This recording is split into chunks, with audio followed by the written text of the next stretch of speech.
¿Cómo estás, doctor? Bienvenido. Bien, muchas gracias. Es que cada vez hay más alergia, cada vez los argentinos padecemos más de esta enfermedad. Sí, sí. Desgraciadamente, esto no va en descenso, va increyendo, o sea, va a ir aumentando con el curso del tiempo. Una de cada 3 personas que nos está mirando en este momento, del otro lado, es alérgica. Y probablemente la mitad lo sea.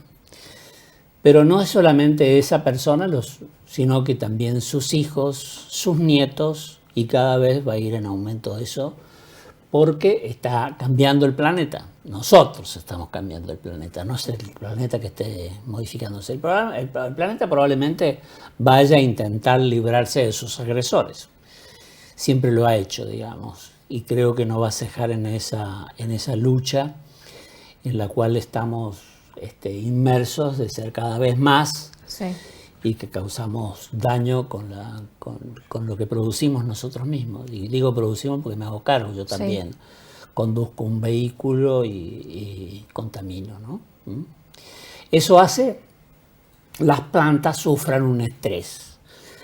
O sea, vamos a poner una planta sometida a temperaturas bajo ceros y después la llevamos a más de 40 grados, que es nuestro clima semidesértico de este lado del país. Claro.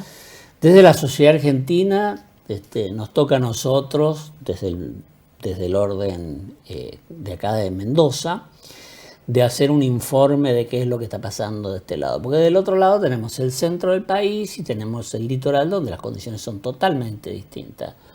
Mientras del otro lado están con la lluvia negra, estamos respirando, fumando polen, digamos. Sí, tal cual. Y una intensa proliferación de polen. Y sumado a eso, el fenómeno de la niña, ¿no? Que trae sequía. Exacto. Y pronto, a final de año, creo que va a ser el fenómeno. Yo no soy meteorólogo, ni lo quiero ser tampoco, no es porque me gusta lo que hago, pero puedo leer acerca de eso y se espera que para fin de año tengamos de nuevo el fenómeno de la niña acá, con un descenso en la producción, digamos, de todas esas cosas. ¿El ser humano qué hace frente a eso, a ese instinto de agresión? Los investigadores del CONICET, a quienes aplaudo, esas personas que trabajan haciendo investigación en las áreas que pueden generar la innovación, porque esas innovaciones hacen que nos ayuden a nosotros como población, digamos. Están fabricando variedades de soja y que son tan importantes para el país. O sea, el trigo y la soja, o el maíz, o el maní, somos grandes productores a nivel mundial. Ellos están intentando fabricar elementos que sean resistentes a la sequía y producen modificaciones transgénicas de esas cosas. Una de las historias más recientes y que más impacto ha causado sobre la población fue la modificación de la soja. Cambiaron una enzima, una enzima es como una proteína que está constituyendo, y la volvió resistente al glifosato. O sea, yo he hecho un spray con glifosato, se mueren todas las plantas del jardín menos las de soja. Claro. Oh, casualidad. Entonces, ¿qué pasa después? Comemos una soja o un trigo modificado genéticamente, con la cual el intestino nuestro no lo reconoce, no fue el mismo trigo que comieron aquellos que salieron desde el África y emigraron hacia la zona europea, claro, para luego venir a América. No es el mismo trigo, por ejemplo. Entonces, el organismo no reconoce algo y lo rechaza o crea mecanismos inflamatorios. Y ahí tenemos la celiaquía. Hoy tenemos una epidemia de celiaquía. Yo no recibo pacientes prácticamente que nos vengan sin un estudio contra la celiaquía hecho. A veces es alergia alimentaria y otras veces es celiaquía. Claro. Y que es una cosa grave, una cosa seria. Y que sin desviarnos del tema, ¿no? que nos trae hoy, que son las alergias, cada vez van incrementando más las personas que padecen celiaquía. Sí, se van incrementando con el curso del tiempo. Hoy podemos medir en el laboratorio a ver si el paciente tiene anticuerpos contra gliadina.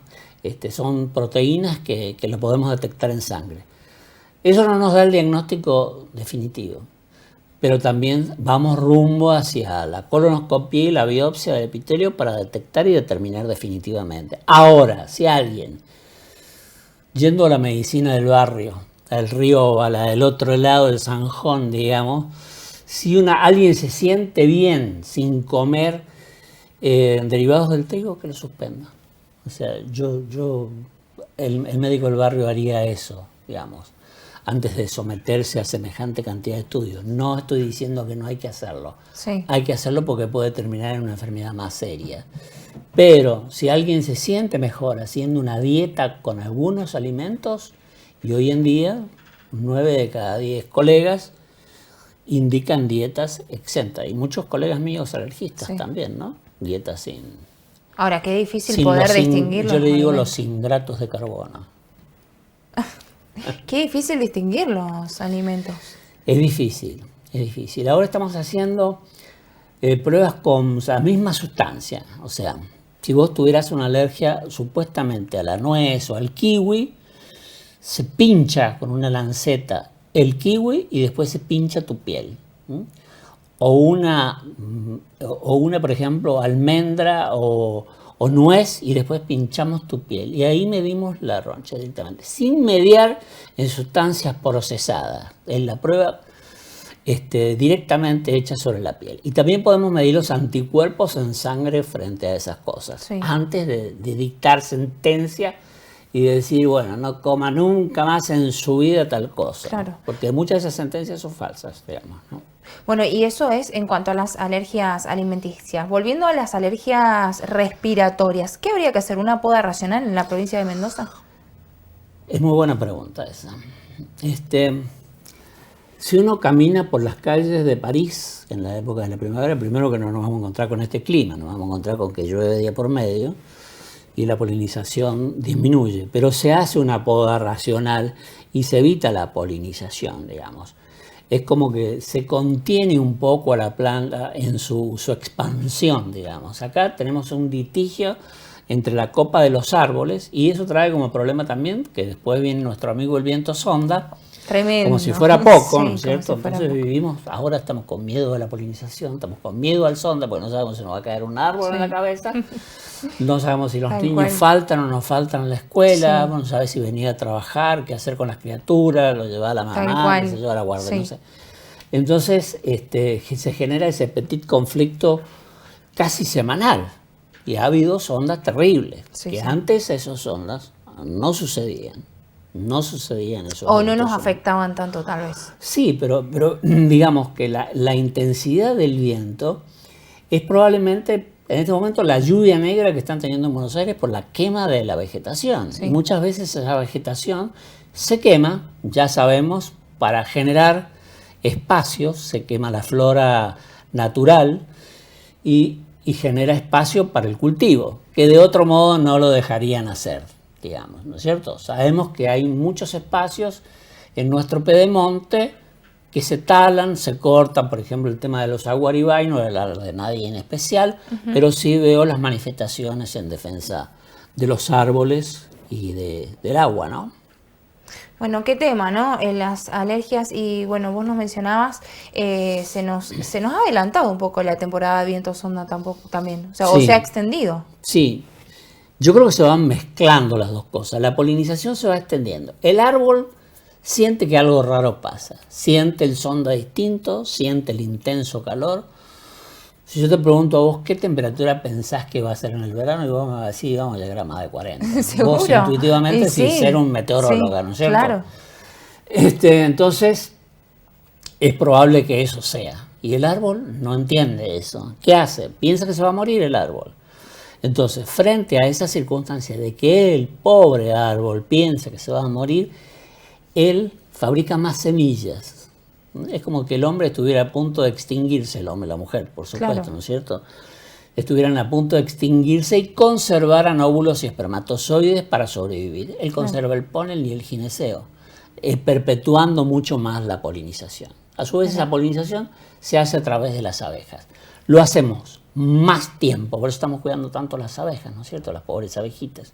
Entonces, lo expande en el tiempo para tener mayor chances de reproducirse. Es como si hubiera un periodo en el cual el ser humano o cualquier especie, la especie de copulación temporal que hace de que se extienda porque esa especie estuviera a punto de extinguirse. Entonces lo miramos como un objeto vivo, ¿no es cierto? Sí.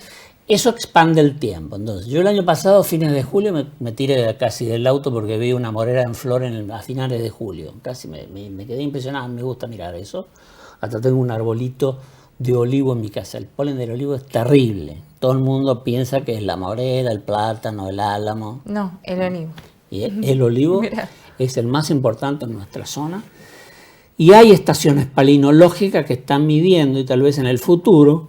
Nosotros lo hicimos para un estudio para la Universidad de Tampa, en Florida, donde pusimos estaciones colectoras de polen. Acá lo pusimos en el Corredor del Oeste y mandábamos unas cintitas a Bahía Blanca donde hacían la detección de los pólenes. Y ese registro lo dejaron anotado allá, para hacer en el futuro, decir, bueno, en este momento en la Argentina, si usted va a viajar de turista a ver el vino de Mendoza, sepa que va a tener tal temperatura, tal porcentaje de humedad y los pólenes en este momento. Por ejemplo, la semana pasada había una alerta amarillo para el ciprés. ¿Y ciprés dónde está? En los cementerios, realmente, ¿no? Pero bueno, pero es lo que se ha detectado.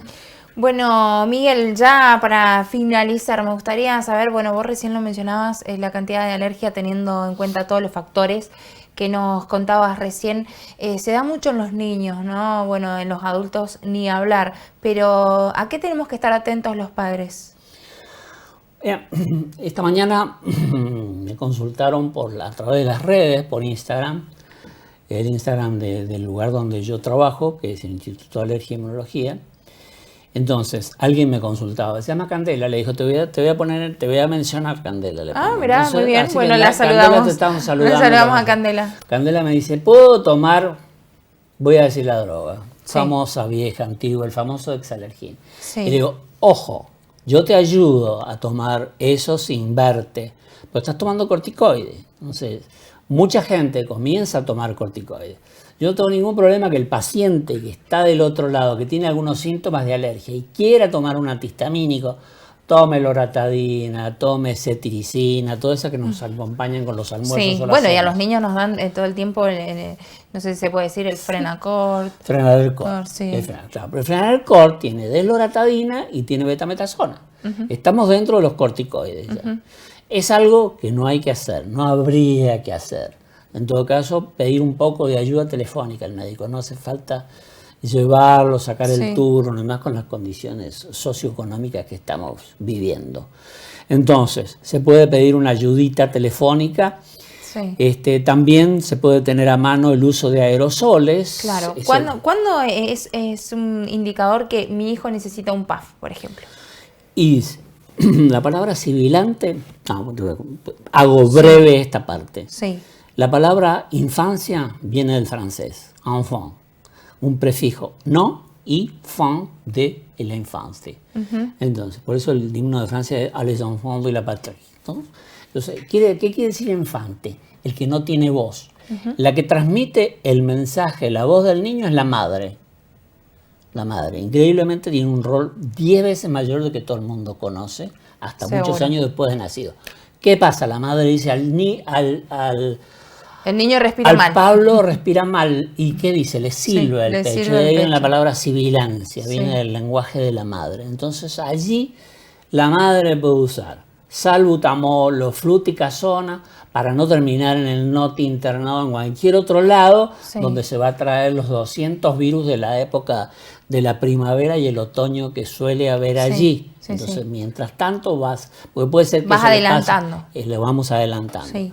Si usamos demasiado salbutamol, por ejemplo, podemos producir arritmias cardíacas. Entonces, uno lo puede usar como rescate, si anduviera de paseo por Potrerillos allá con una carpa, con el Pablito, y entonces le damos algo al Pablito hasta que lo salvamos, lo rescatamos de salir corriendo de allá. Usamos fluticasona o una nebulización, con salbutamol o budesonide, salbutamol, fluticasona, esas cosas para rescatarlo y no terminar en un lugar con el niño internado inútilmente. Y el otro es el uso excesivo de antibióticos. Se usa mucho antibiótico, el 90% de los antibióticos que se usan son inútiles en los niños y causan daño a la microflora intestinal. Que son automedicados, ¿no? Automedicados o medicados por los pediatras muchas veces al tercer día. Hola doc, el Pablito tiene fiebre. Lo institucionalizamos al Pablito. Al segundo, dale paracetamol. Al segundo día, sigue con fiebre. Le damos paracetamol y ibuprofeno.